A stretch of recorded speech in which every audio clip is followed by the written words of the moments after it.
08-PA-L-97 telah diserahkan dalam nama Allah Bapa, Anak laki-laki dan Roh Kudus, yaitu Tuhan Yesus Kristus, pada hari Minggu tanggal 9 November 1997 di hadapan sidang jemaat di Jalan Lema Putro 1 nomor 18 Surabaya, seorang anak bernama Hosea Karel Victor, lahir di Surabaya tanggal 18 September 1997. Semua benar ini? Nama juga benar ya. Alamat Candi Lontar 41P-7 Surabaya. Ayah Jitro Tosio, Ibu Laiyancu. Penyerahan dilayani oleh Pendeta Pong Dongalemba atas nama Gereja Pantekosta Tabernakel Jalan Johor 47 Surabaya, tertanda dan cap Pendeta Pong Dongalemba. Demikian anak ini berada di tengah-tengah sidang jemaat.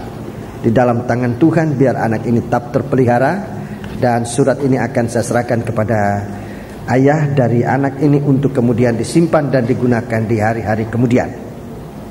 Sebagai dasar untuk kita menyerahkan anak dan suatu kerinduan kita bersama, kita akan mendengarkan firman Tuhan agar apa yang disabdakan oleh Tuhan itu benar-benar merupakan suatu bahagia bagi kita sekalian, bagi anak ini, bagi ibu dan ayah dan seluruh keluarga.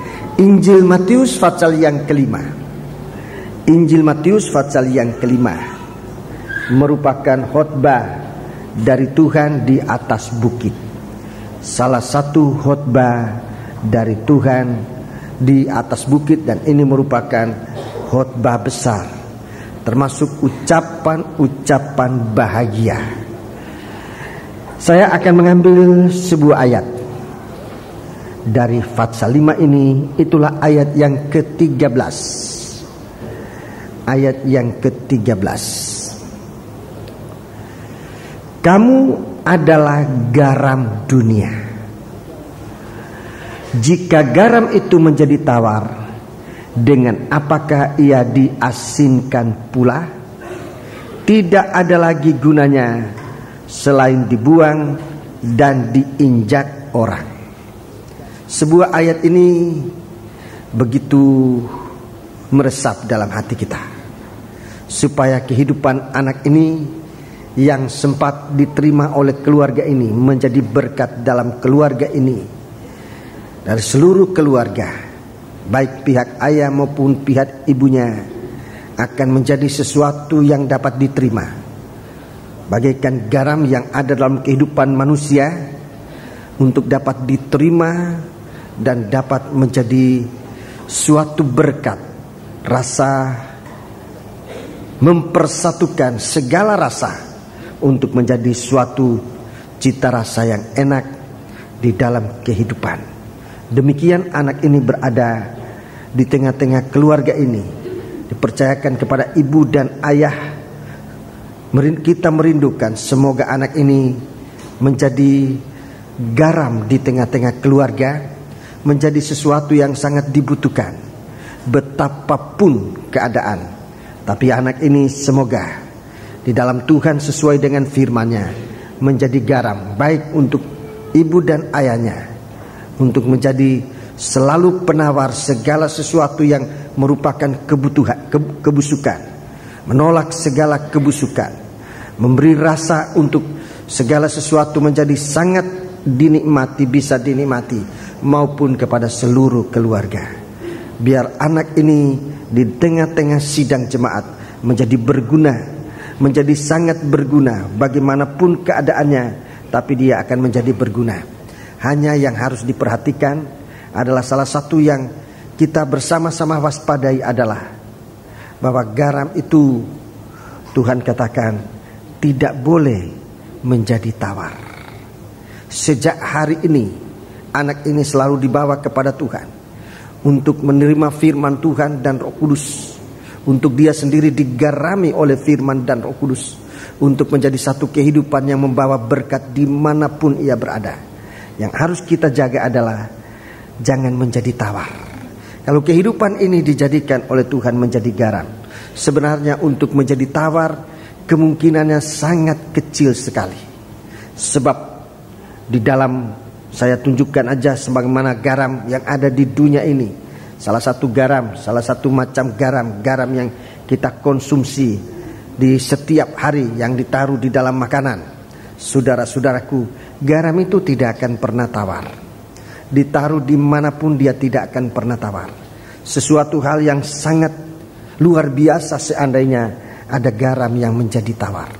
Tapi kalau Tuhan mengatakan jangan sampai menjadi tawar, ini suatu peringatan Tuhan kepada kita, istimewa kepada ayah dan ibunya, agar anak ini senantiasa dibawa kepada Tuhan, untuk jangan terjadi sesuatu yang tidak baik, yaitu menjadi tawar, sehingga dia tidak menjadi orang yang mengikut Tuhan menjadi berkat Tuhan, tetapi dia sudah dijadikan oleh Tuhan menjadi berkat. Jagalah anak ini supaya tetap menjadi berkat, mulai dari ibu dan ayah, kepada keluarga, kepada masyarakat, dan terutama kepada sidang jemaat, untuk memuliakan Tuhan. Garam bisa hancur, bisa larut di dalam air umpamanya, tapi air di mana dia berada, rasa garam itu bisa dirasakan. Begitu keadaan seorang yang menjadi berkat Tuhan. Dia bisa saja berada di mana-mana, sekalipun harus berkorban sampai ia sendiri tidak kelihatan, tetapi berkat dari seorang yang menjadi berkat itu dapat dirasakan oleh seluruh masyarakat di mana dia berada.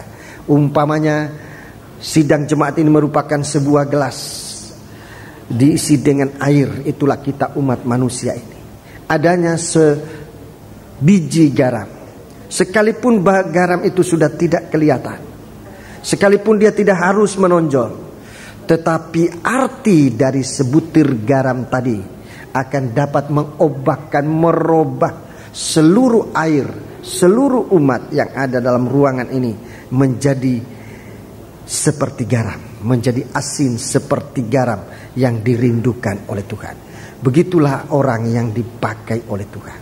Dia tidak mengutamakan dirinya, tapi sekalipun dia harus berkorban, tetapi buah pekerjaan korban itu dapat dirasakan oleh umat manusia. Demikian pengharapan kami.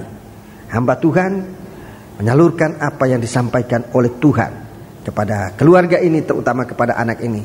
Semoga ini juga diterima oleh keluarga ini sebagai berkat di tengah-tengah keluarga. Puji Tuhan. Kita akan bangkit berdiri. Kita akan menyanyikan nyanyian yang tadi kita nyanyikan, betapa besar kasih Allah. 202. Kita melakukan nyanyian itu sebelum doa ini akan dinaikkan. Para tua-tua saya mohon maju ke depan. Saudara Freds, Pak Pinat, Pak Tan untuk juga maju bersama saya.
Yeah.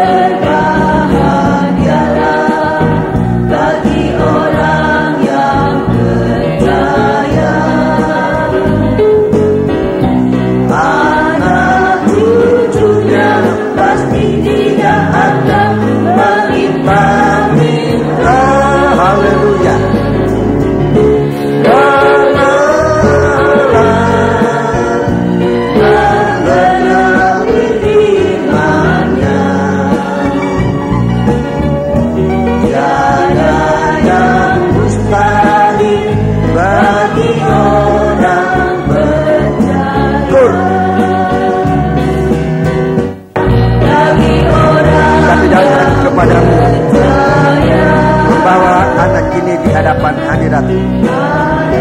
Sesuai dengan firman-Mu, jadikan ia garam di tengah-tengah dunia ini, yang memberi rasa nikmat bagi dunia ini, yang menolak segala kebusukan dan kejahatan, tetapi yang memberikan kekekalan juga sebagaimana firman di dalam kehidupan kami. Dan ampuni kami segala kesalahan kami, ibu dan ayah kami, hamba-Mu, seluruh keluarga. Bapa, kami bersyukur bahwa Engkau memberkati keluarga ini dengan putra ini sekarang. Dia serahkan kembali ke dalam tangan-Mu, sebab Engkau yang memiliki dia, Engkau yang memelihara dia, Engkau yang memakai dia menjadi alat untuk menyatakan berkat-Mu di tengah-tengah umat-Mu. Sekarang Tuhan, kami sidang jemaat, utamanya kami para hamba-Mu dan para tua-tua, akan datang mendoakan dan menyerahkan anak ini kepada Dikau Tuhan. Sekarang Tuhan, bubu berkat dalam tangan kami hamba-Mu. Dan kalau kami letakkan tangan pada anak ini, maka berkat firman, berkat sorga akan menjadi milik.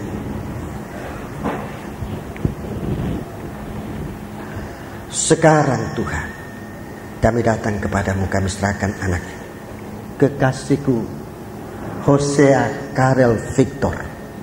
Kami serahkan Engkau di dalam tangan Tuhan, di dalam nama Allah Bapa, Sang Putra dan Roh Kudus, yaitu Tuhan Yesus Kristus.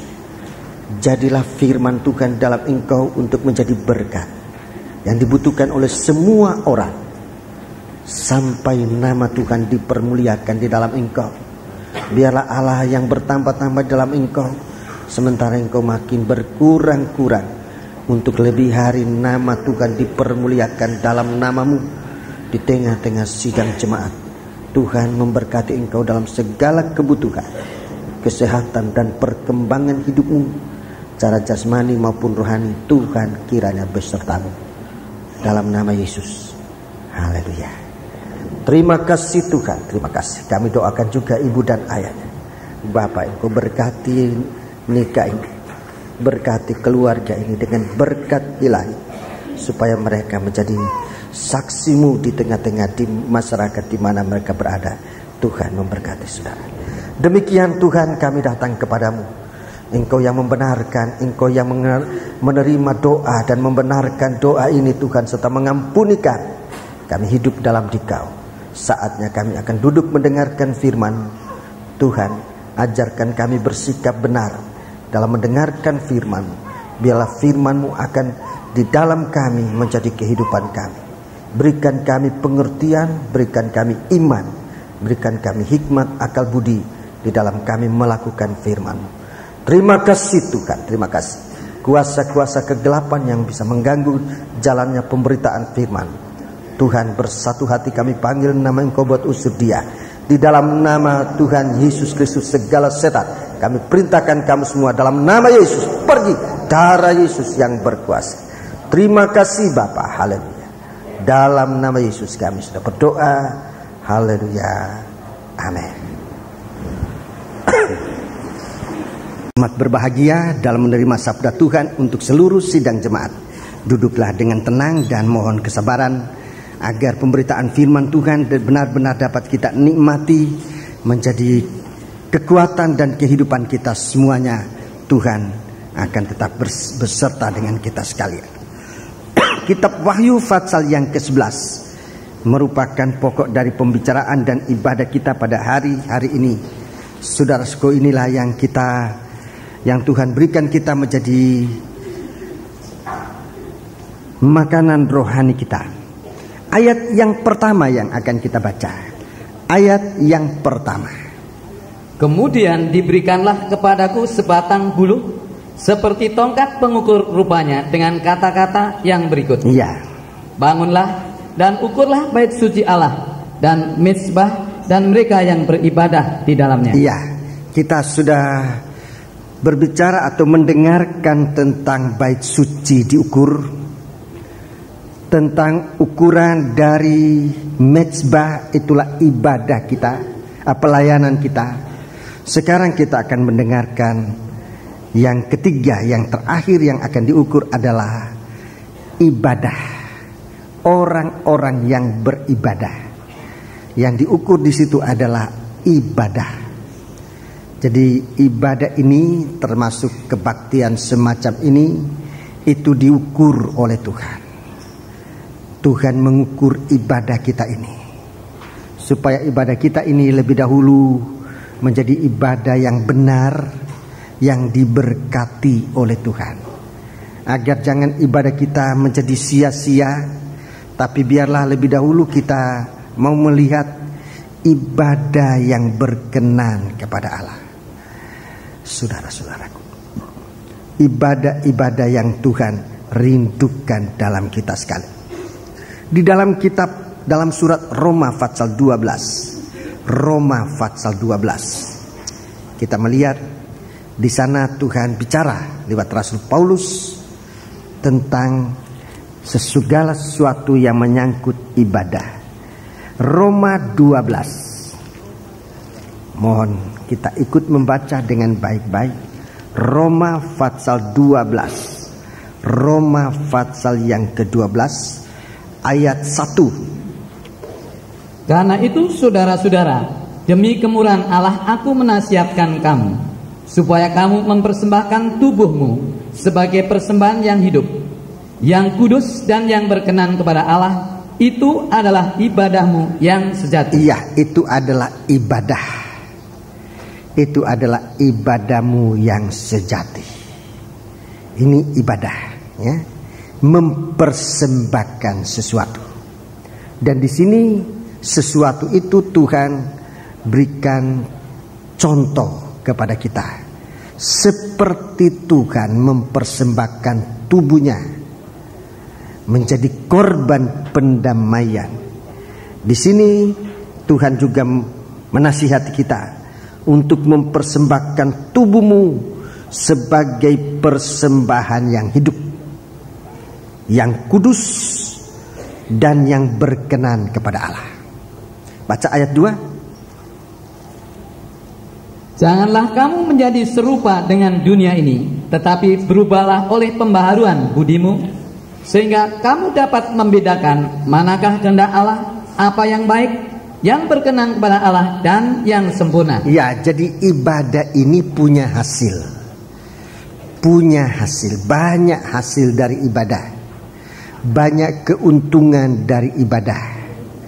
Jadi dalam beribadah ini, saudara-saudaraku, Tuhan tidak menipu manusia. Kalau kita membaca di sini mempersembahkan tubuh, rasa-rasanya kita ini ditipu oleh Tuhan. Tapi Tuhan tidak menipu manusia. Kita mempersembahkan hidup kita untuk mendapatkan suatu hidup yang lebih baik. Kita mempersembahkan hidup kita yang tua. Tuhan memberikan kita hidup yang baru. Kalau kita tahu mempersembahkan, membawa hidup kita yang tua. Yang tua bukan usianya, tapi hidup lama. Mempersembahkan hidup lama kita. Kehidupan yang banyak ditandai dengan kekurangan dan kesalahan. Kalau kita mempersembahkan hidup kita kepada Tuhan, maka Tuhan akan mengganti hidup lama itu dengan hidup yang baru. Jadi Tuhan tidak merugikan manusia. Dia meminta hidup lama, dia menggantikan hidup baru. Saudara-saudaraku, kita serahkan pakaian lama, kita mendapatkan yang baru. Jadi begitu Tuhan dalam ibadah ini. Jadi bagaimana kita bisa menyerahkan yang tidak baik. Itulah kehidupan kita. Menjadi persembahan kepada Tuhan. Kita nanti akan mendapatkan sesuatu yang baru. Kita membawa segala tabiat lama kita yang tidak baik, Tuhan ganti dengan tabiat baru, tabiat dari Allah yang bukan hanya indah tetapi juga membahagiakan. Dan banyak hal, kalau saya berbicara tentang ini akan menjadi terlalu panjang, tapi sesungguhnya banyak hal yang Tuhan mohonkan dari kita. dalam ibadah ini, saudara-saudaraku, supaya kita mendapatkan sesuatu yang lebih indah. Dia meminta sesuatu yang fana, dia ganti dengan yang kekal. Itulah hasil ibadah. Saya nanti akan berbicara kembali dalam hal ini, tapi sementara kita tinggalkan dulu ini. Kita akan membaca dalam Yakobus pasal 1. Di sana Tuhan bicara juga tentang ibadah yang sejati ini. Yakobus pasal 1 ayat 26 dan 27.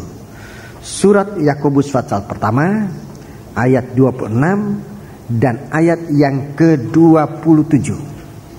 Jikalau ada seorang menganggap dirinya beribadah, Ya, menganggap dirinya beribadah, tetapi tidak mengekang lidahnya, ia menipu dirinya sendiri, maka sia-sialah ibadahnya. iya, jadi ini merupakan hulu sungai, merupakan mata air yang memancarkan air yang hidup atau memancarkan air yang pahit. Saudara-saudaraku, jadi kita perhatikan ibadah ini jangan dicampuri, jangan dinodai dengan perkara-perkara yang sebenarnya tidak perlu, sehingga membuat gagal seluruh ibadah. Ayat yang ke-27, ibadah yang murni dan yang tidak bercacat di hadapan Allah Bapa kita, ibadah yang murni dan yang tak bercacat di hadapan Allah, ialah mengunjungi yatim piatu dan janda-janda dalam kesusahan mereka, dan menjaga supaya dirinya sendiri tidak dicemarkan oleh dunia. Ya, jadi di sini jelas Tuhan menunjukkan tentang kemurnian ibadah itu. Kemurnian ibadah itu, kemurnian pelayanan kita kepada Tuhan, saudara-saudaraku, tidak ada sedikit pun kaitannya dengan kepentingan pribadi. Kepentingan pribadi kita sudah serahkan dalam tangan Tuhan. Tuhan yang memenuhkan, yang mengenapi segala apa yang dibutuhkan oleh kita sekalian. Jadi dari dua ayat ini kita melihat suatu gambaran tentang ibadah yang sesungguhnya.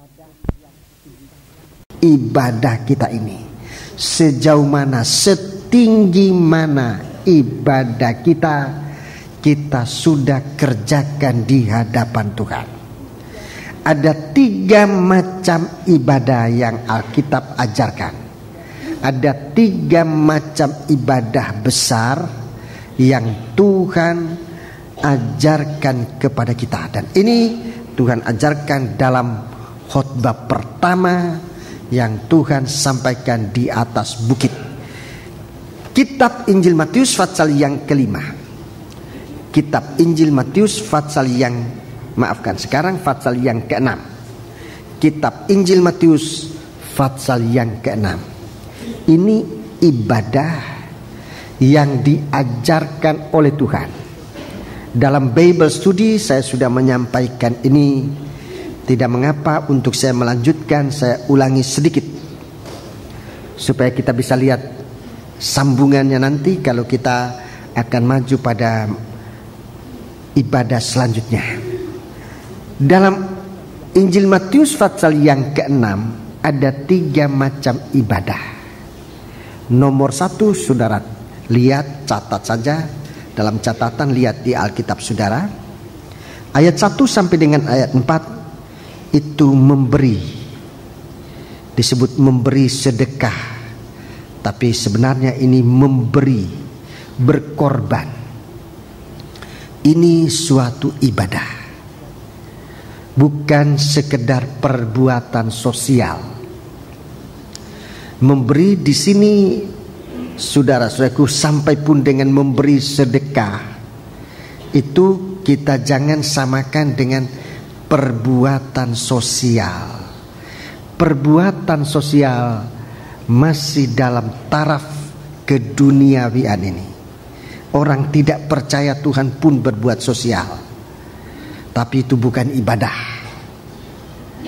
Tapi kalau kita anak-anak Tuhan memberi, sampai pun memberi sedekah, hendaklah pandangan kita bukan bersedekah Sebab kalau bersedekah, sedikitnya ada pengertian di dalam pikiran, dalam perasaan kita.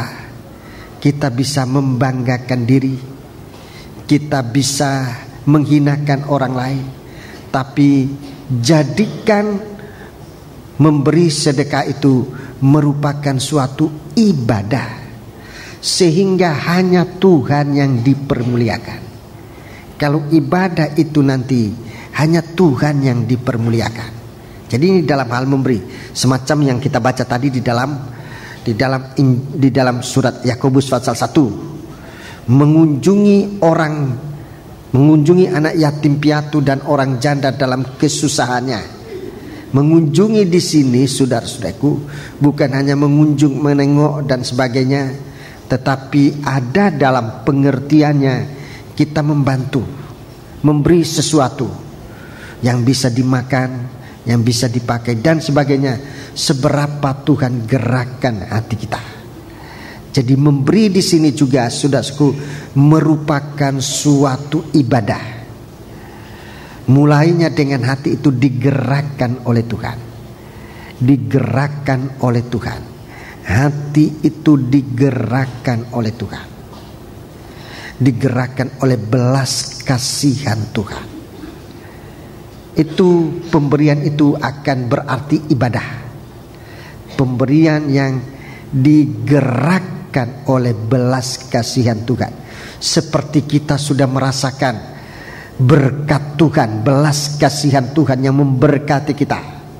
Itu yang menjadi motor di dalam hati kita untuk menggerakkan tangan kita untuk berbuat, memberi kepada orang susah. Seperti yang tadi kita baca dalam surat Yakobus itu, kepada anak yatim piatu dan orang-orang janda dalam kepicikannya.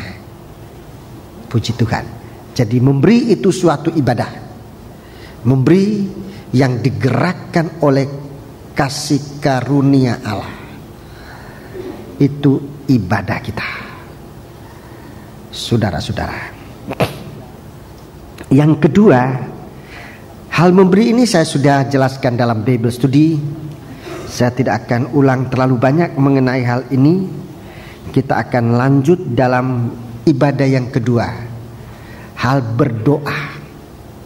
Hal berdoa. Hal memberi ini banyak dikaitkan hubungan antara kita dengan sesama manusia. Jadi hal memberi ini, saudaraku, banyak menyangkut hubungan baik kita antara kita dengan sesama manusia. Sekarang ibadah yang kedua, hal berdoa, menghadapkan diri kita kepada Tuhan. Ibadah menghadapkan diri kepada Tuhan. Saudara-saudara, ini lebih banyak mengatur atau menyangkut hubungan antara kita dengan Tuhan. Jadi ibadah berdoa sama termasuk ibadah kebaktian semacam ini. Ini termasuk Bible Study, termasuk Beatstone, termasuk ini ibadah yang namanya doa. Semua itu memuncak kepada doa. Suatu proses, namanya proses perobekan daging. Sebab kita mengarah kepada Kristus, kepada Tuhan yang adalah roh. Di sana daging tidak diizinkan masuk. Jadi suatu ibadah yang namanya doa ini, berdoa, suatu proses untuk kita berada di hadapan Tuhan, di mana daging tidak diizinkan masuk. Itu sebabnya, saudaraku, ibadah semacam ini, ibadah yang namanya berdoa ini membutuhkan pimpinan. Bukan sekedar pimpinan itu seorang manusia, tapi Tuhan sudah mengirimkan di tengah-tengah kita umatnya, sidang jemaatnya, yaitu Roh El Kudus, rohnya yang suci, dan firman-Nya yang menetapkan arah dari ibadah kita semua. Itu yang memimpin ibadah kita, saudara-saudaraku. Kita laksanakan itu dengan kasih Allah, yang semua ini berada dalam satu pribadi dari Tuhan Yesus Kristus. Dia menjadi imam besar. Jadi Yesus ini, saudara-saudaraku, dia adalah wujud dari firman. Yesus itu adalah wujudnya dari Roh El Kudus. Yesus itu adalah wujudnya dari Allah. Dia ditampilkan dalam ibadah doa kita menjadi imam besar. Jadi buat kita sekarang, kita tidak lihat lagi wujudnya seorang manusia siapapun juga. Seperti zamannya Yesus kita melihat wujud seorang manusia. Sekarang wujud itu kita bisa lihat dalam firman, di dalam kasih, dan di dalam Roh El Kudus. Itu wujud Yesus di tengah-tengah sidang jemaat. Adanya firman membuktikan Yesus ada. Adanya Roh El Kudus membuktikan Yesus ada di tengah-tengah ibadah kita. Adanya kasih Allah, Yesus berada di tengah-tengah kita. Sebagai imam besar, saudara-saudaraku, sebagai imam besar, dia melayani pendamaian di dalam ibadah kita. Dia melayani korban pendamaian. Dengan lain perkataan, saya ingin menyampaikan, jika kita beribadah tetapi kita tidak mau berdamai dengan Tuhan, kita tidak mau berdamai seorang dengan yang lain, itu berarti bahwa ibadah kita tidak dipimpin oleh imam besar. Ibadah kita tanpa pimpinan. Kalau kita beribadah tetapi kepahitan tetap di hati, perseteruan, perselisihan, penggolongan-golongan, itu berarti ibadah kita tidak diimami oleh imam besar Yesus Kristus. Dan kita harus waspada, ibadah semacam itu tidak akan pernah berhasil. Tidak akan pernah berhasil memuncak. Puncak dari ibadah, hasil puncak dari ibadah kita adalah keubahan hidup ke arah yang lebih baik. Itu puncak ibadah. Hasil puncaknya ibadah kita. Jadi kalau kita baru menerima berkat, bagus, tidak salah, tapi belum puncak. Mengapa saya katakan belum puncak? Sebab kalau hanya berkat, apalagi berkat yang sifatnya hanya kebendaan, iblis bisa memberi, iblis bisa kasih, dan kita bisa tertipu seakan kita diberkati oleh Tuhan. Padahal itu bukan berkatnya Tuhan, iblis yang memberi. Dan itu bisa merupakan godaan. Apalagi setelah kita menerima berkat, kita lupa Tuhan. Itu jelas kita salah dalam beribadah. Tapi ibadah atau hasil ibadah yang memuncak adalah keobahan hidup ke arah yang lebih baik. Berubah dari kemuliaan kepada kemuliaan yang lebih besar, menjadi sama dengan Tuhan. Dan hal ini, saudaraku, iblis tidak dapat melakukannya. Iblis tidak dapat melakukan, hanya Tuhan. Sebab itu pasti, itu yang sudah merupakan kepastian, itu berkat Tuhan. Kalau kita mengalami keubahan, dalam surat Roma 12 tadi itu disebutkan, jika Tuhan izinkan nanti saya akan jelaskan lagi di situ. Jadi itulah ibadah semacam ini, saudaraku. Ibadah yang dipimpin oleh imam besar Yesus Kristus. Kita kembali dalam Injil Matius pasal 6. Dalam Injil Matius pasal 5 ayat 5 sampai 15, itu ibadah hal berdoa. Hal semacam ini, ya. Itu ibadah yang kedua. Nanti akan saya terangkan, tapi saya tunjukkan dulu garis besar. Ibadah yang ketiga, ibadah yang ketiga. Ibadah yang ketiga, hal berpuasa. Ayat 16 sampai dengan 18. Itu ibadah yang menyangkut atau ada kaitan dengan diri kita sendiri. Ada kaitannya dengan diri kita sendiri. Jadi itu kaitan utamanya, itu diri kita itu digarap oleh Tuhan untuk menjadi miliknya. Haleluya. Jadi kita melihat saudaraku bahwa Tuhan mengatur sedemikian rupa ibadah ini. Tuhan mengatur sedemikian rupa ibadah ini. Tuhan mengatur dalam ibadah ini dalam kaitan dengan sesama umat. Kemudian ibadah itu yang ada hubungan kaitannya dengan Tuhan kita, tapi juga menyangkut pribadi kita. Hal berpuasa. Hal berpuasa itu banyak, saudaraku, mempersiapkan diri kita untuk menjadi alatnya Tuhan, menjadi alat keagungan Tuhan, untuk kita bisa layak di dalam kerajaan surga. Memang ibadah ini, saudaraku, mempunyai kuasa. Ibadah itu mempunyai kuasa.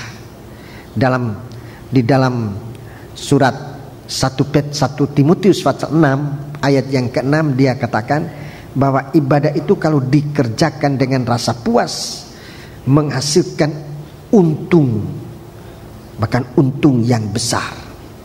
Dia mempunyai kuasa ibadah. Di akhir zaman nanti, saudaraku, ibadah ini akan disalahgunakan sehingga orang beribadah tetapi tidak mengalami kuasa ibadah.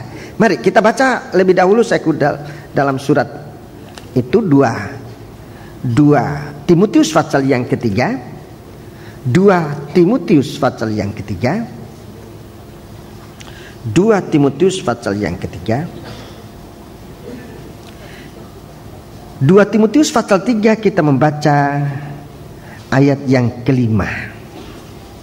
Secara lahiriah mereka menjalankan ibadah mereka. Iya. Jadi akhir zaman akan ada orang-orang semacam ini. Saudara baca ayat 1 sampai dengan ayat 4, itu keadaan akhir zaman. Orang-orang semacam itu masih beribadah.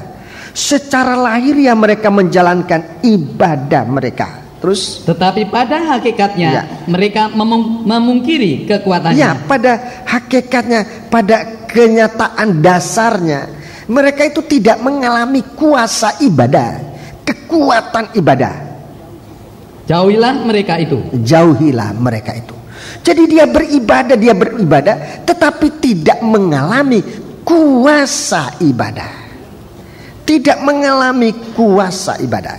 Kita kembali dalam Injil Matius pasal 6. Injil Matius pasal 6. Jadi kita melihat suatu kuasa ibadah itu. Kuasa ibadah. Mari. Nomor 1, apa yang dikalahkan oleh ibadah dengan kuasa ibadah. Ayat 19 sampai dengan ayat 21 itu bicara tentang keinginan. Coba ayat 21. Karena di mana hartamu berada, di situ juga hatimu berada. Ya, ini keinginan hati manusia begitu kuat, saudara-saudaraku. Dan kalau keinginan sudah menguasai manusia, manusia itu nanti menjadi seteru Allah. Sebab dia akan menjadi orang kikir. Dalam 1 Korintus 5 disebut orang kikir itu menjadi seteru Allah dan dia tidak bisa masuk dalam tubuh Kristus. Ibadah memberi, saudara-saudaraku. Sebenarnya Tuhan maksudkan untuk melepaskan kita dari dosa keinginan ini yang memang dihukum oleh Tuhan. Memang dihukum oleh Tuhan. Dosa ingin itu dihukum oleh Tuhan. Sampai kita memandang mamon itu menjadi sama dengan Allah. Menyembah mamon. Dan ini Tuhan tidak suka. Tuhan mengajar kita untuk tidak menjadi kikir, maksudnya supaya kita dilepaskan. Tuhan mengajar kita memberi. Dalam Bible Study sempat saya bicara, mulai dari yang terkecil 1/10. Tuhan melatih kita untuk tidak menjadi orang kikir. Mulai dari 1/10. Kalau 1/10 saja kita sudah hitungan dengan Tuhan, saudara-saudaraku, yang adalah sumber di mana kita menerima segala sesuatu. Kalau Tuhan aja memberkati kita, kita tidak akui bahwa Dia yang memberkati kita. Sulit untuk kita terlepas dari ikatan yang namanya keinginan ini. Dan keinginan itu yang membuat nanti manusia itu gagal dalam kehidupannya. Jadi kuasa ini, seorang beribadah, orang beribadah itu Tuhan ingin melepaskan dari ikatan daging, ikatan keinginan daging ini, supaya kita menjadi orang yang benar-benar bisa memiliki segala kekayaan Allah. Kita tertipu, saudaraku, dengan keinginan daging itu. Kita pikir kalau kita mempertahankan keinginan daging ini, kita bisa berkuasa segala-galanya. Justru kita sedang lumpuh. Sementara kalau kita melepaskan keinginan daging ini, kita diizinkan oleh Tuhan untuk dapat menikmati segala kekayaan ilahi dari Tuhan. Kita bisa nikmati dalam hidup ini. Kita bebas dari keinginan. Dan ini manusia di akhir zaman beribadah, tetapi tetap terikat pada keinginan. Dan ini tipe manusia akhir zaman. Tipe manusia akhir zaman. Dan itu yang membuat, saudara baca dalam 2 Timotius pasal 3 itu, membuat orang yang macam-macam. Banyak macam-macamnya. Yang kedua, saudaraku. Jadi kalau kita memberi ini, saudara-saudaraku, Tuhan lengkapi kita dengan kekuatan untuk melepaskan diri dari rantai keinginan daging. Kalau tidak, akan menjadi orang yang sangat kikir. Bahkan berkelanjutan. Kalau sudah kikir akan berkelanjutan. Ayat yang ke-22 sampai dengan ayat 23, ayat 22 dan 23, 22, 23, 24, ya, 3 ayat. Jadi orang kalau sudah kikir, sudah diikat dengan keinginan daging, kelanjutannya ini, saudaraku, orang hidup dalam kegelapan, matanya jahat. Matanya jahat. Ini bukan mata yang buta, matanya jahat. Sehingga seluruh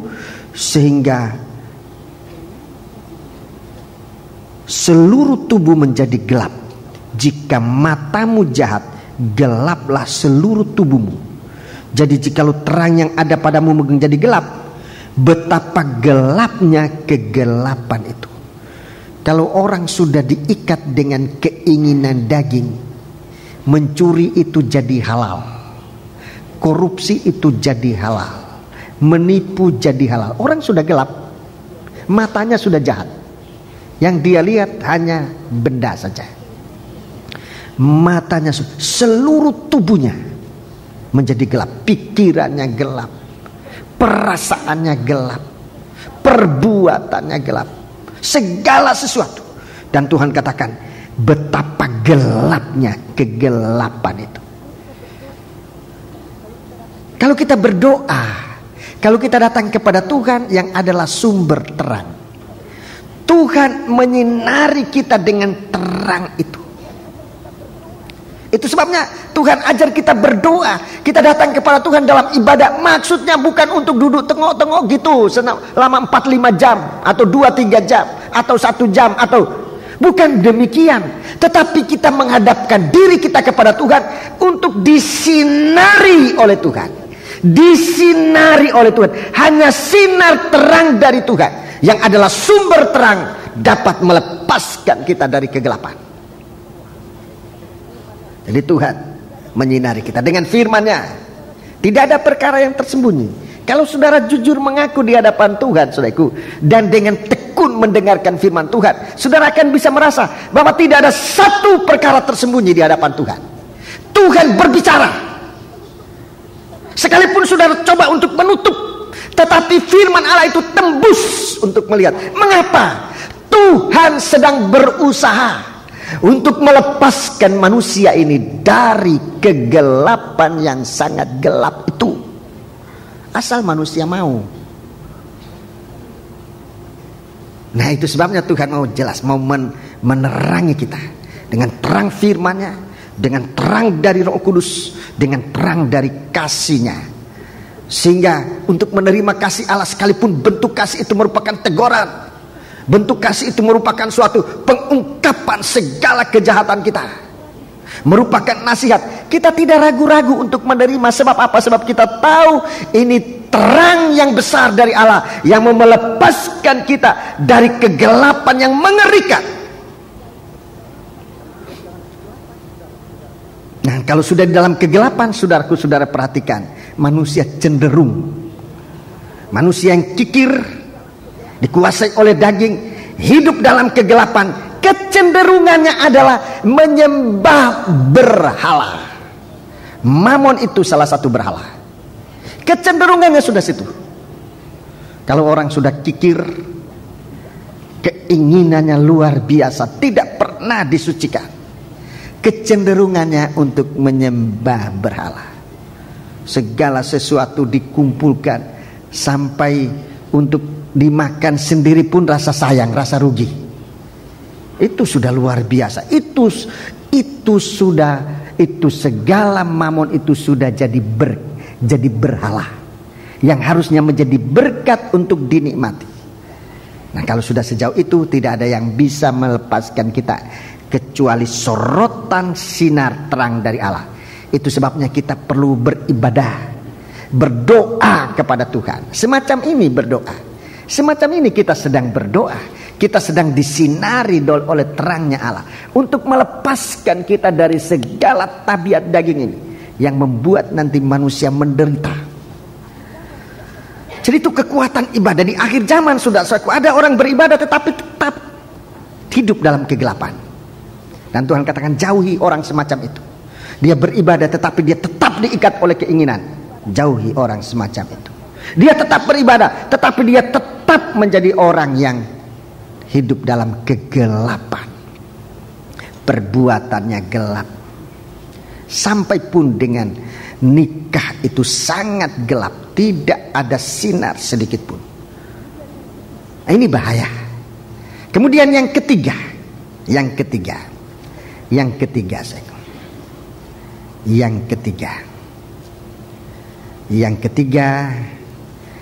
yang akan disingkirkan oleh Tuhan dari kehidupan kita tentang hal khawatir. Beribadah, sebetulnya kuasa ibadah itu untuk menyingkirkan kita dari kekhawatiran. Jadi urusannya itu di dalam kita, sampai di dalam roh kita, yaitu di dalam iman kita. Di dalam roh kita ini jangan kosong. Roh kita itu harus diisi dengan iman, supaya jangan khawatir. Coba saudara lihat di akhir zaman nanti, saudara-saudaraku, kita berdoa tapi doa kita salah, sebab tidak dengan iman. Di akhir zaman nanti akan banyak hal-hal yang mengejutkan, yang menakutkan. Banyak orang yang nanti khawatir ini dan itu, dan dalam khawatir dia pergi berdoa. Doa dalam kekhawatiran, itu doa tidak ada kemampuan untuk sampai di hadapan hadirat Allah. Takut ini, takut itu, baru berdoa. Kenapa bisa jadi demikian? Sebab hati kita kosong. Jadi ibadah kita sama jadinya dengan ibadah bangsa kafir. Ibadah untuk menuntut mendapatkan apa yang akan dimakan, apa yang akan dipakai, apa yang akan diminum. Itu ibadah bangsa kafir. Dan itu berlaku di dalam kehidupan Kristen, di dalam ibadah Kristen yang tidak disoroti, yang tidak diukur oleh Tuhan dengan ukuran firman. Apa harusnya kita beribadah? Saudara-saudaraku, berpuasa ini sebenarnya menyingkirkan segala sesuatu yang sifatnya daging untuk kita diisi oleh Tuhan dengan kepastian iman. Sehingga kalau kita bekerja dengan kepastian iman. Kalau kita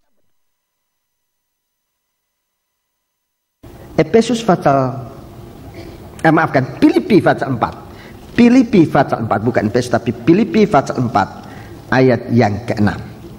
Filipi pasal 4 ayat yang ke-6. Janganlah hendaknya kamu khawatir tentang apapun juga. Iya, jangan hendaknya kamu khawatir tentang apapun juga. Tetapi nyatakanlah dalam segala hal keinginanmu kepada Allah dalam doa dan permohonan dengan ucapan syukur. Iya.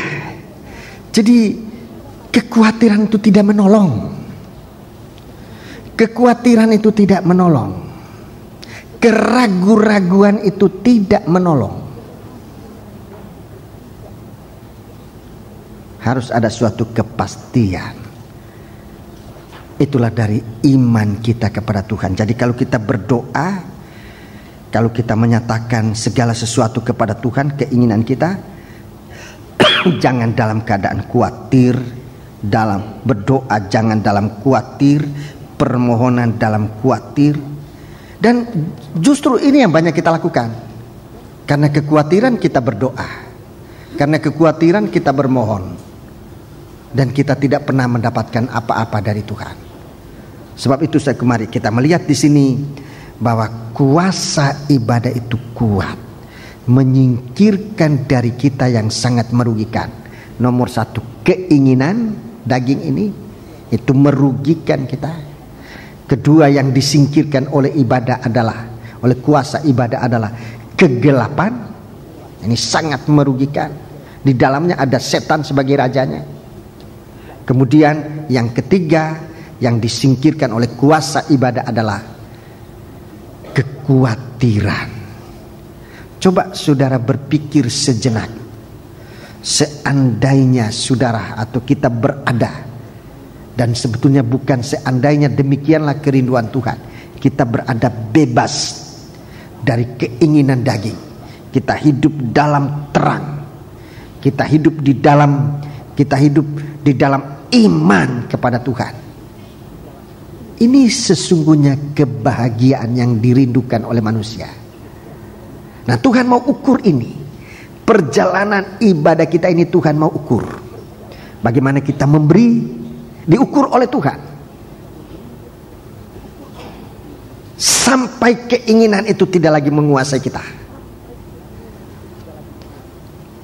Sekarang kita memberi masih, kami juga banyak kali, saudara-saudaraku, keliru dalam mengucapkan kata-kata, dalam menganjurkan untuk sidang jemaat berkorban, memberi supaya saudara diberkati oleh Tuhan. Dengan perkataan itu yang dibangkitkan justru keinginan daging. Jadi dalam saudara memberi, kesalahan kami hamba Tuhan banyak kali dalam kata-kata yang kami tidak selidiki benarnya perkataan itu. Ayo saudara memberi supaya diberkati oleh Tuhan. Sehingga saudara memberi, keinginan untuk berkat itu malah meningkat. Keinginan untuk, akibatnya begitu diberkati oleh Tuhan, tidak sedikit yang malah lupa. Doakan kami masalah begini, doakan. Nanti kalau saya diberkati oleh Tuhan, saya akan bantu pembangunan gereja. Lalu kami berdoa sungguh-sungguh. Setelah dia sudah diberkati oleh Tuhan, lupa pembangunan gereja.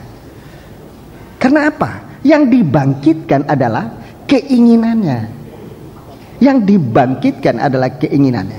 Kalau saya bicara ini bukan berarti saudara tidak usah minta bantuan doa, karena saudara dalam percobaan menyangkut usaha, saya tetap berdoa itu. Tetapi doaku supaya kalau saudara diberkati oleh Tuhan, saudara bebas dari keinginan untuk dapat memanfaatkan berkat Tuhan. Saudaraku, di dalam hati saudara bukan diisi dengan harta benda itu, tetapi supaya di dalam hati saudara melihat Allah berkuasa menjamin kehidupan saudara. Tidak usah ragu-ragu kalau minta tolong, minta bantuan doa. Tidak usah ragu-ragu lewat telepon ngomong sama saya. Jangan, tidak usah ragu-ragu. Boleh, silakan. Saya akan bantu sebisa-bisanya. Tapi saya ingatkan, jangan hati ini terikat dengan harta benda itu. Dan memang nasihat saya selalu itu. Sebelum berdoa, saya kasih tahu, jangan hati terikat di situ. Kita berdoa, Tuhan akan tolong, tapi jangan hati terikat. Seringkali kami salah. Kalau kamu di doa ini dijawab, ingat loh, bangunan gereja ini nanti PPI butuh 100 juta, saya dengar kira-kira kita butuhkan. Bukan itu. Bukan itu. Jadi kita serahkan kepada Tuhan dalam hal kita memberi, supaya kita bukan keinginan daging yang dihidupkan, tetapi justru saudara-saudaraku, supaya keinginan daging ini tidak bersuara. Itu ukurannya. Supaya hati kita ada di dalam kerajaan surga. Itu sedang diukur oleh Tuhan dalam kita beribadah ini, dalam hal kita memberi. Saudaraku, kita punya ukuran itu sudah sampai di mana? Kalau kita sudah sampai di mana hati kita kepada Tuhan, dan buat berkat-berkat bagi Tuhan bukan masalah untuk Tuhan berikan kepada kita. Tuhan pencipta langit dan bumi. Tuhan pencipta langit dan bumi, tetapi Tuhan mau lihat hati kita ini kepada Tuhan atau kepada berkat. Dalam surat Roma pasal 8, surat Roma pasal 8 sudah lihat bahwa Tuhan tidak menahan berkat. Tidak. Surat Roma pasal 8. Surat Roma pasal yang ke-8. Kita baca di sana bagaimana Tuhan ini sangat memberkati kita. Ayat yang ke-32. Ia yang tidak menyayangkan anaknya sendiri. Iya, anaknya dia tidak sayangkan. Ia yang tidak menyayangkan anaknya sendiri. Ini tipe pemberian yang hebat sekali. Ia tidak menyayangkan anaknya sendiri, terus tetapi yang menyerahkannya bagi kita semua. Anaknya dia kasih bagi kita semua. Bagaimanakah mungkin ia tidak mengaruniakan segala sesuatu kepada kita bersama-sama dengan dia? Ini yang Tuhan mau, saudaraku. Kalau Tuhan kasih anaknya, masakan Tuhan menahankan sesuatu kepada kita? Tuhan akan mengaruniakan segala sesuatu kepada kita, tetapi bersama-sama dengan dia. Banyak kali kita mau menerima harta benda tanpa Yesus, dan ini banyak terjadi di dalam kalangan Kristen, dan itu Tuhan tidak mau. Tuhan mau kita menerima berkat bersama Yesus. Itu yang betul. Puji Tuhan. Mari kita sekarang melihat tentang doa, tentang berdoa. Mari kita membaca ayat 5. Baca baik-baik ayat 5. Matius pasal 6 ayat 5. Matius pasal 6 mulai ayat yang ke-5. Dan apabila kamu berdoa, janganlah berdoa seperti orang munafik. Iya, jangan berdoa seperti orang munafik. Mereka suka mengucapkan doanya dengan berdiri dalam rumah-rumah ibadat dan pada tikungan-tikungan jalan raya, supaya mereka dilihat orang. Iya, supaya mereka dilihat orang. Aku berkata kepadamu, sesungguhnya mereka sudah mendapat upahnya. Sudah mendapat upahnya, yaitu dipuji orang. Sudah itu upahnya. Lain daripada itu tidak ada. Kalau nanti orang tidak muji, tersinggung. Nah inilah ibadah yang munafik itu. Terus? Tetapi jika engkau berdoa, masuklah ke dalam kamarmu, tutuplah pintu, dan berdoalah kepada Bapamu yang ada di tempat yang tersembunyi. Maka Bapamu yang melihat yang tersembunyi akan membalasnya kepadamu. Iya, jadi berdoa ini benar-benar hubungan kita secara khusus dengan Tuhan, hubungan pribadi kita dengan Tuhan, ya.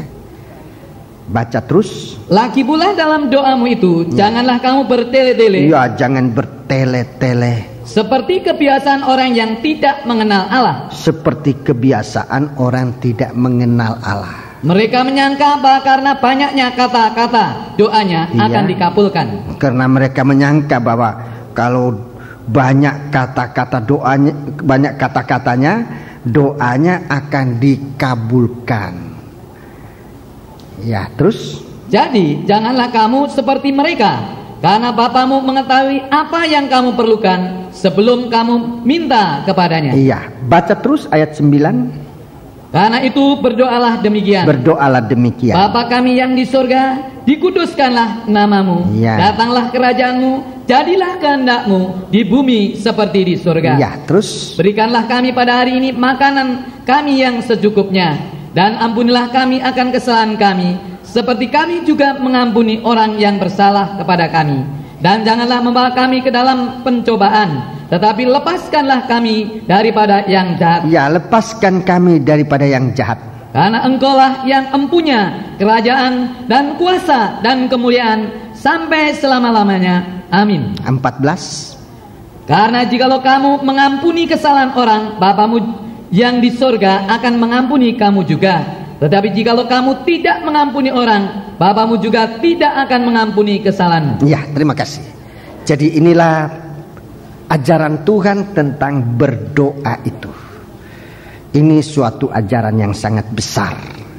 Sebab kalau kita ikuti, telusuri dengan sedalam-dalam maksudnya Tuhan, sudah kita akan menemukan beberapa poin-poin penting yang perlu diperhatikan oleh kita sekalian. Dan kesimpulannya adalah suatu doa itu adalah suatu proses penyalipan daging. Doa itu suatu proses penyalipan daging.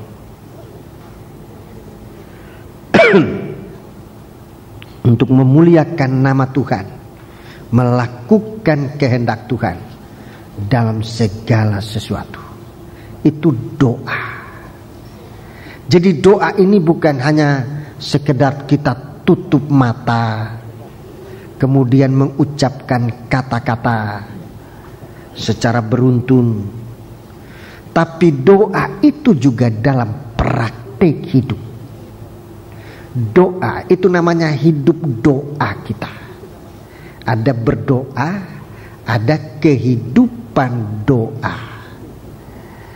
Jadi kita perlu berdoa, tapi kita perlu hidup di dalam doa.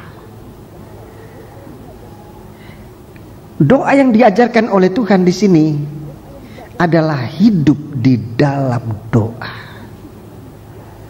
Jadi bukan sekedar berdoa, tetapi kehidupan di dalam doa. Sering disebut juga kehidupan doa, ya. Itu lain daripada berdoa. Kalau berdoa kita tutup mata. Tutup mata ini pun juga tidak ada di Alkitab harus tutup mata atau tidak, tapi enaknya tutup mata, ya. Saya anjurkan, lebih enak tutup mata. Tapi jangan tanya, mana ayatnya kalau berdoa tutup mata? Nggak ada ayatnya. Tetapi rasanya lebih enak tutup mata, supaya kita bisa mengkonsentrasikan pikiran kita. Haleluya. Sebab kalau tidak tutup mata, ada orang tunggu-tunggu kalau mau berdoa baru masuk, sebab dia datang terlambat. Tunggu, orang berdoa keluduk-keluduk masuk. Jadi kita lihat orang masuk keluar masuk, terganggu. Itu sebabnya lebih enak tutup mata. Tetapi juga bagi yang telat, jangan masuklah kalau sementara orang berdoa. Saudara dipakai setan 2 kali. Yang pertama datang telat sudah dipakai setan. Kedua ganggu orang berdoa. Lebih baik berdiri dulu di luar, tunggu setelah amin baru masuk. Dan saya lain kali memberi kesempatan, ayo kita nyanyi dulu. Saudara yang di luar yang mau masuk silakan masuk. Jangan nanti orang berdoa baru masuk. Mau keluar juga begitu. Tunggu orang tutup mata baru keluduk-keluduk keluar. Nah, ini tabiat kita yang gak benar. Itu kehidupan doa yang tidak benar.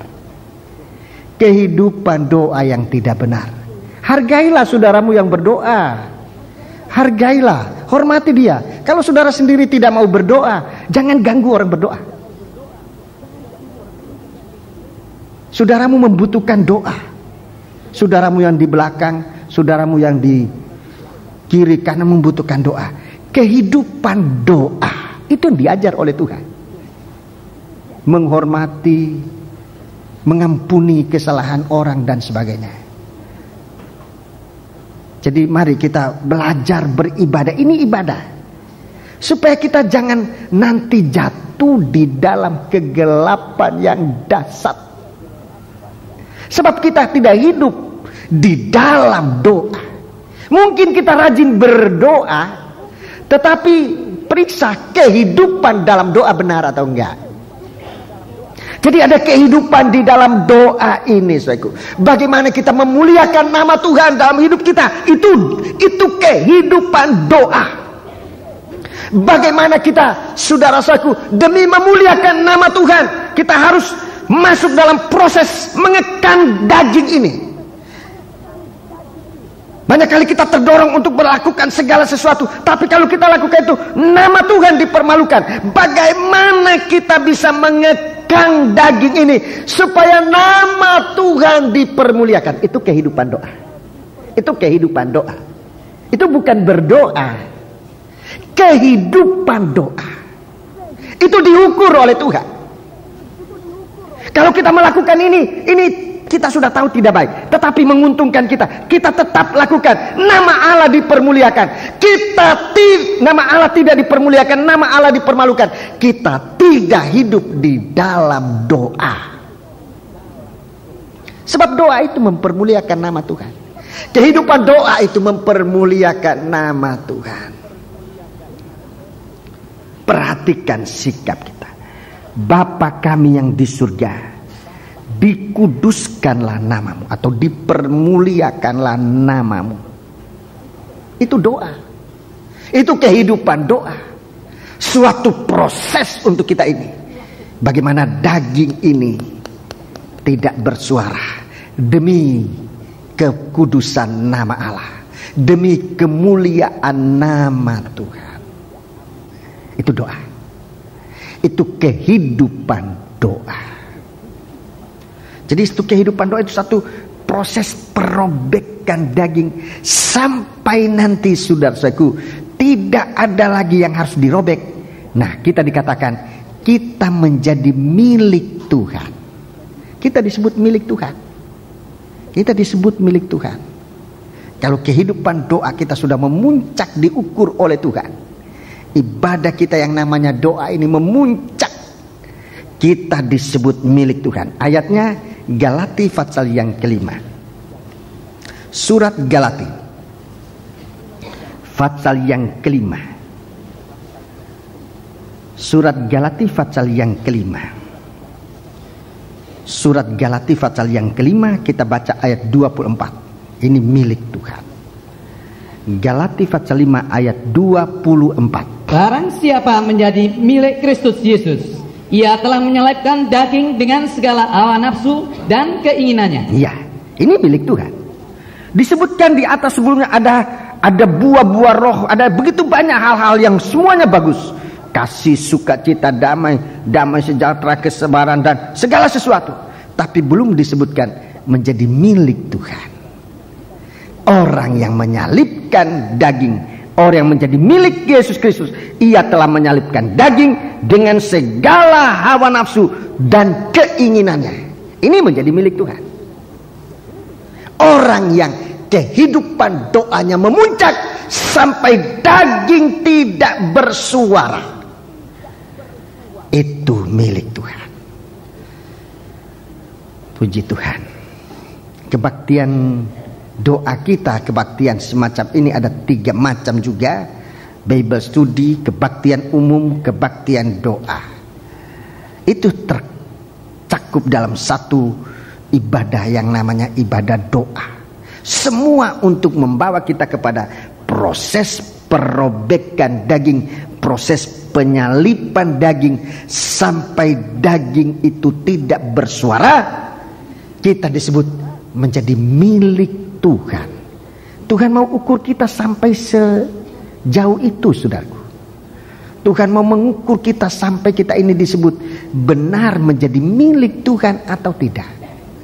Sampai sejauh itu. Jadi supaya kita ini menjadi orang yang hidup di dalam doa. Bukan cuma berdoa. Kalau berdoa, sekarang kita ada berdoa rantai, itu berdoa. Tapi kehidupan dalam doa itu penting.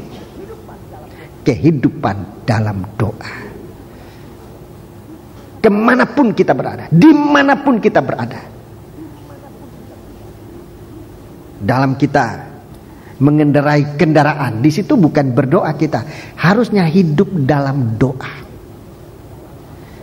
Dalam kita berjalan, dalam kita berkendaraan, itu bukan berdoa, itu yang digunakan di situ kehidupan doa, kehidupan doa. Bagaimana kita hubungan dengan Tuhan? Yang digunakan di situ kehidupan doa. Dan dalam kehidupan doa ini kita akan melihat nama Tuhan dimuliakan, nama Tuhan diagungkan, nama Tuhan disucikan. Dan kalau kita hidup dalam doa, kita melihat di situ, saudara-saudaraku, kehendak Allah dalam kita jadi. Apa yang tidak menjadi kehendak Allah itu disingkirkan dari kita. Kalau kita hidup di dalam doa, bukan berdoa, hidup di dalam doa. Tanpa kita sadari, tanpa kita pikirkan, Tuhan singkirkan kita, Tuhan arahkan kita kepada segala sesuatu yang menjadi kehendak Tuhan. Sebab kita milik Tuhan. Kita hidup dalam proses penyalipan daging. Kita menjadi miliknya Tuhan. Kehendak Allah dalam kita selalu jadi, bukan kehendak kita. Dan kalau kita lihat apa yang menjadi kehendak Allah, itu selalu benar. Apa yang menjadi kehendak Allah, itu selalu suci. Apa yang menjadi kehendak Allah, itu selalu sempurna adanya. Banyak kali kita gagal sebab apa? Sebab kita keluar dari kehidupan doa. Kehendak Allah tidak dinyatakan dalam kita. Itu sebabnya, saudaraku, kehidupan doa ini di saat kita bekerja, mencari nafkah, di saat kita dalam perjalanan, di saat kita apapun, di saat kita tidur, di saat kita bangun, kita berada di dalam kehidupan doa. Dan Tuhan menyingkirkan dari kita segala kegelapan. Segala kegelapan disingkirkan dari kita. Segala sesuatu yang indah Tuhan nyatakan. Apa yang menjadi kehendaknya,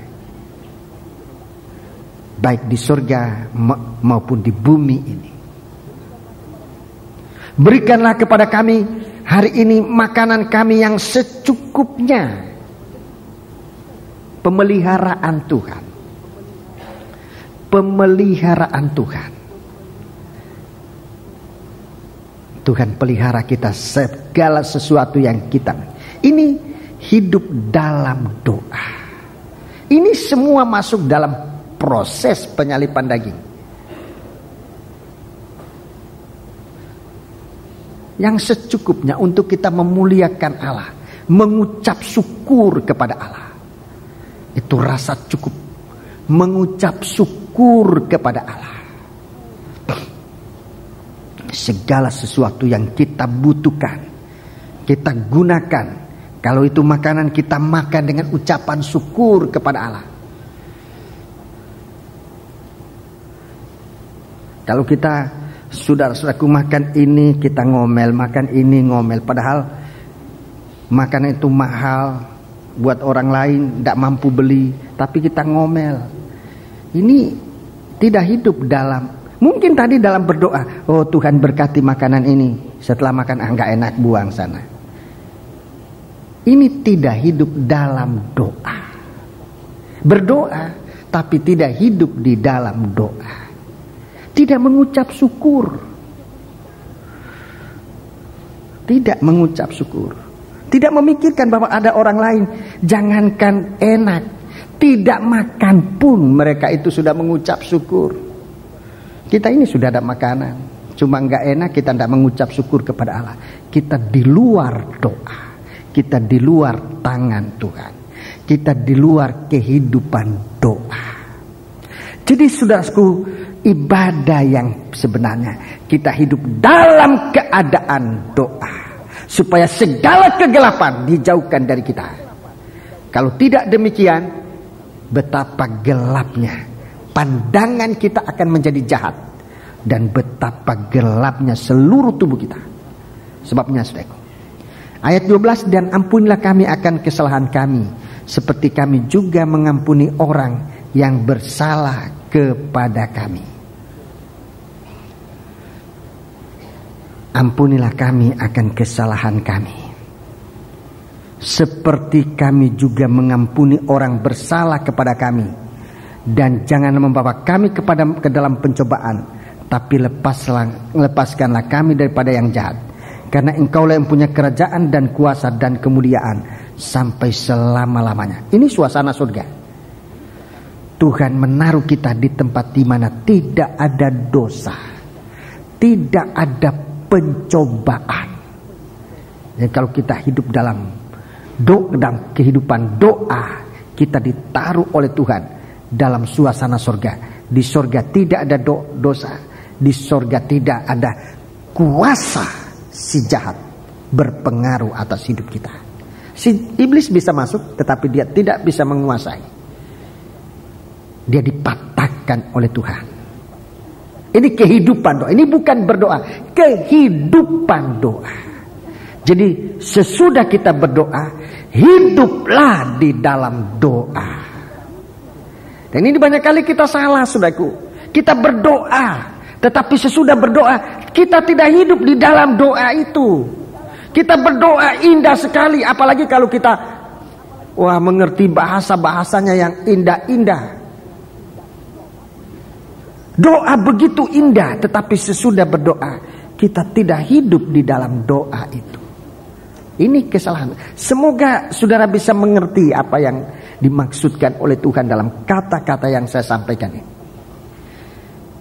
Jadi jangan hanya berdoa, tapi hiduplah di dalam doa itu. Hiduplah di dalam kehidupan doa. Haleluya. Banyak kali kita sangat bertentangan, saudaraku. Sesudah kita berdoa, yang kita lakukan sama sekali bertentangan dengan apa yang kita naikkan dalam doa. Dan kita terjerumus di dalam kegelapan. Karena jikalau kamu mengampuni kesalahan orang, Bapamu yang di surga akan mengampuni kamu juga. Tetapi jikalau kamu tidak mengampuni orang, Bapamu juga tidak akan mengampuni kesalahanmu. Ini harus merupakan satu kekuatan. Dalam Efesus pasal yang keempat. Efesus pasal yang keempat. Jadi Tuhan mengajar kita berdoa untuk kita dapat pengampunan dari segala dosa dan kesalahan kita. Dalam Efesus pasal yang keempat, Efesus pasal yang keempat. Mari kita baca ayat yang pertama. Menasihatkan kamu, aku orang yang dipenjarakan karena Tuhan, supaya hidupmu sebagai orang-orang yang telah dipanggil berpadanan dengan panggilan itu. Ya, 2. Hendaklah kamu selalu rendah hati, lemah lembut dan sabar. Tunjukkanlah kasihmu dalam hal saling membantu. Ya, ini praktik dari pengampunan dosa. Ini praktik dari pengampunan dosa. Tuhan memberikan kita sifat-sifat ini. Ada 3 sifat yang ada kaitan dengan pengampunan dosa yang Tuhan berikan. Kalau kita adalah orang yang hidup dalam pengampunan ini.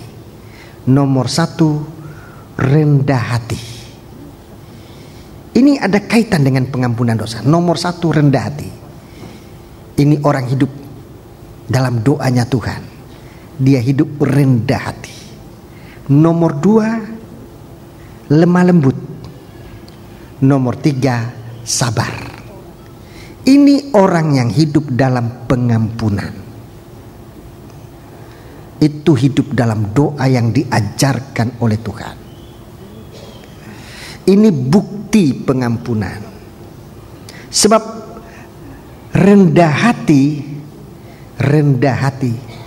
ini suatu kekuatan yang Tuhan berikan kepada orang untuk mampu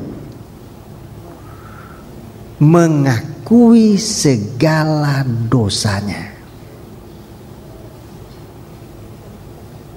Jadi kalau kita hidup dalam kita berdoa mengampuni, Tuhan mendoakan kita, Tuhan mengampuni kita. Bukti kita hidup dalam doanya Tuhan Yesus apa?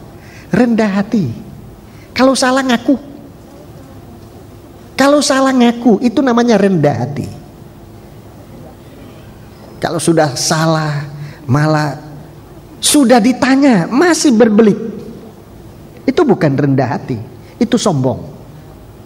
Saya dengar, bukan langsung tapi saya dengar dari orang yang dapat dipercaya, Bapak Pendeta Van Hessel mengatakan orang yang tidak mau mengaku dosa itu orang sombong. Itu sama seperti setan. Setan itu selalu melemparkan salahnya ke orang. Itu sama. Itu kesombongan dari setan. Jadi orang yang hidup dalam pengampunan, orang yang hidup dalam doa, yang namanya pengampunan, mohon ampun, itu kelihatannya itu nomor 1, dia rendah hati. Rendah hati itu mau ngaku dosa, ngaku salah, cepat mengaku salah dan minta maaf, cepat. Tapi kalau orang tidak hidup dalam suasana pengampunan ini, kalau dia bersalah, sudah pintu pengampunan dibukakan, sudah ditanya, pasti masih berbelit, pasti masih mengelak, membuat pintu-pintu sendiri yang membuat dia terperangkap di dalam kegelapan. Segala cara yang dilakukan, yang dikatakan untuk melindungi diri dari pengampunan Tuhan, itu merupakan liku-liku yang malah membuat manusia lebih hari lebih jatuh di dalam kegelapan. Sebab itu Tuhan, saudaraku, mengajar ke kita untuk pengampunan ini, dan kita terima dengan segala kerendahan hati. Semoga kita mengerti ini, saudaraku.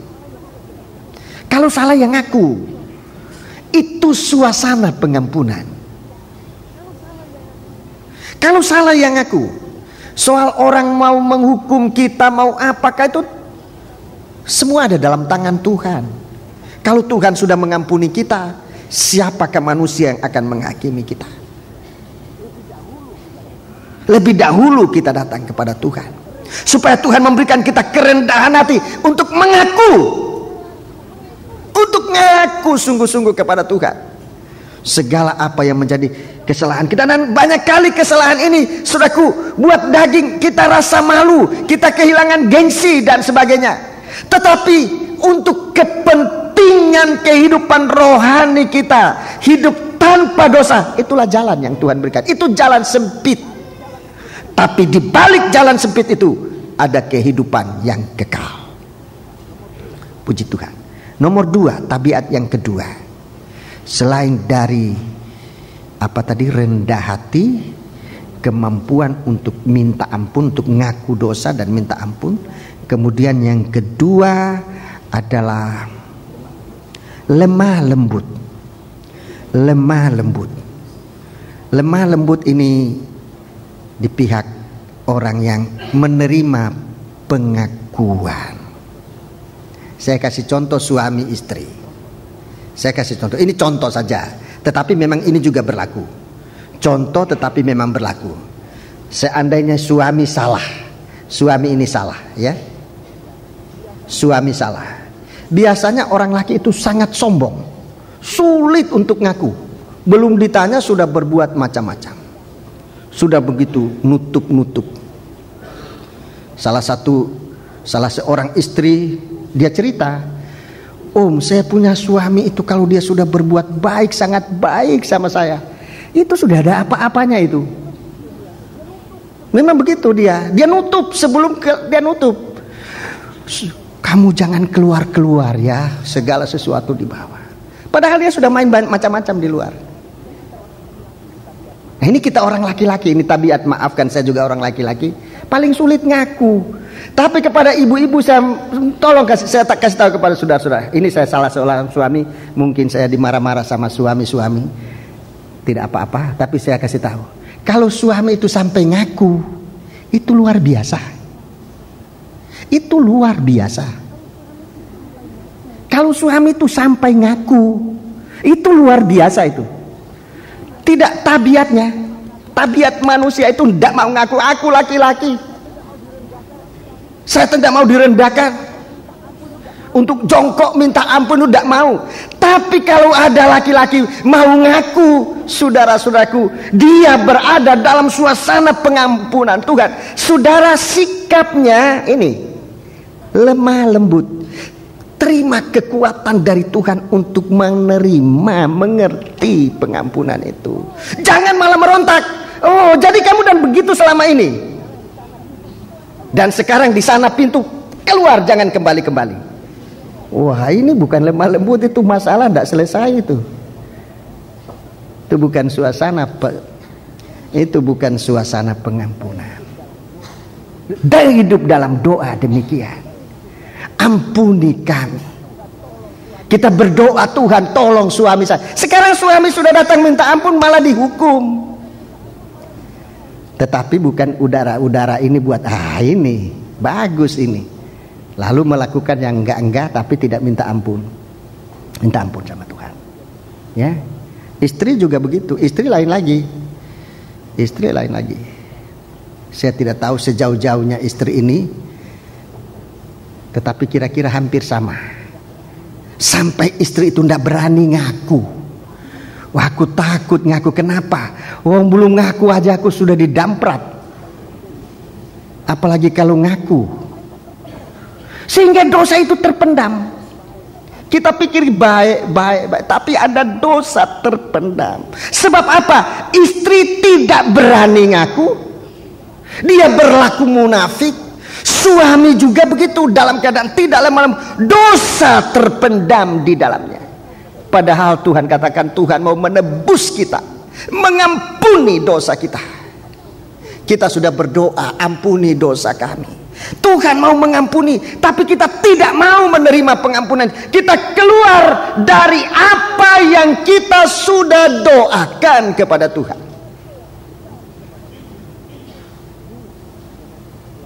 Ini menyangkut suami istri, tidak gampang menerima kenyataan. Begitu juga orang tua dengan anak, anak dengan orang tua. Sudah sampai dengan keadaan baru dua tabiat ini, saudaraku, yang harusnya rendah hati tapi kalau kita angkuh, harusnya lemah lembut tapi kalau kita kasar, dosa itu tersembunyi. Dan dosa tersembunyi bukan berarti tidak ada dosa lagi. Dosa itu bekerja dari dalam untuk menghancurkan. Di satu waktu kita lihat nikah tidak bisa satu. Di satu waktu kita lihat keluarga kita tidak bisa nyatu. Sebab itu biar kita hidup dalam kuasa doa ini. Dan kita merasakan bagaimana Tuhan merubah, memberikan kita kemampuan, kekuatan untuk hidup sebagai orang yang di dalam kehidupan doa yang benar. Dia rendah hati, dia lemah lembut. Kemudian yang ketiga, sabar. Sabar. Ini tabiat yang ada kaitannya dengan pengampunan. Sabar. Sabar. Menanggung akibat-akibat yang disebabkan oleh mungkin perbuatan-perbuatan yang sudah keliru. Tapi kalau sudah diampuni oleh Tuhan, seringkali masih ada akibat-akibat yang harus dipikul. Pikul bersama, rela memikul untuk masuk dalam suatu suatu kesatuan yang diberikan oleh Tuhan kepada kita. Kita rela memikul bersama, saudara-saudaraku. Sebab itu merupakan suatu kesatuan yang nanti akan diukur oleh Tuhan. di dalam kehidupan kita sekalian. Haleluya. Kita rela menanggung beban bersama oleh karena akibat segala sesuatu yang salah tadi, sehingga Tuhan dipermuliakan di dalam kehidupan kita. Puji Tuhan. Jadi ini secara garis besar, dalam pelaksanaannya kita perlu selalu membaca firman. Dari firman itu Tuhan memberikan kita kelengkapan, kejelasan untuk kita bisa melakukan dengan tidak salah. Sebab itu doa kita kepada Tuhan tetap kita naikkan kepada Dia. Ini diukur oleh Tuhan sampai ukurannya nanti daging tidak bersuara, kita disebut menjadi milik Tuhan. Ibadah itu berhasil. Kita dari tadinya bertabiat daging dirubah oleh Tuhan menjadi tabiat rohani yang bercahaya, yang memuliakan nama Tuhan, yang bersinar di dalam kehidupan kita. Puji Tuhan. Marilah kita bangkit berdiri, kita datang kepada Tuhan, kita mengagungkan Tuhan dalam kemuliaannya. Kita melakukan sebuah nyanyian. Mari kita bangkit berdiri.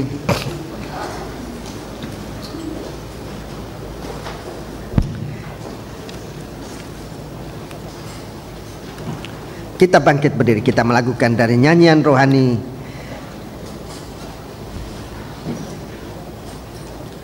nomor 299. 299.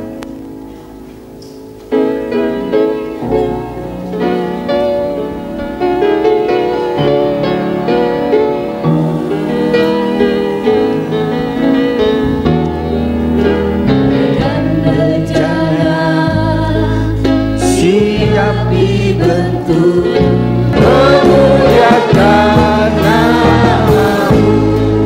Bagaikan bejana,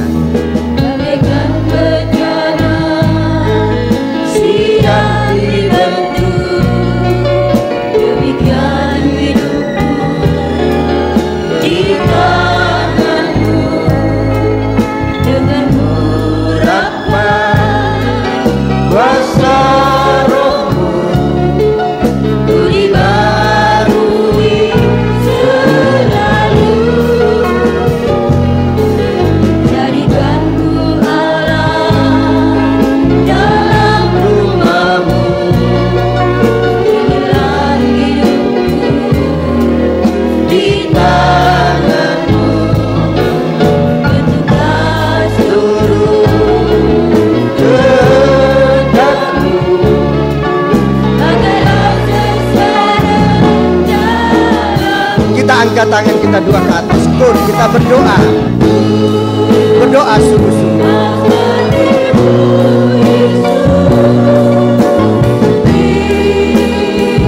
Sempurnakan selalu dan senang jalanku, memuliakan namamu. Kur.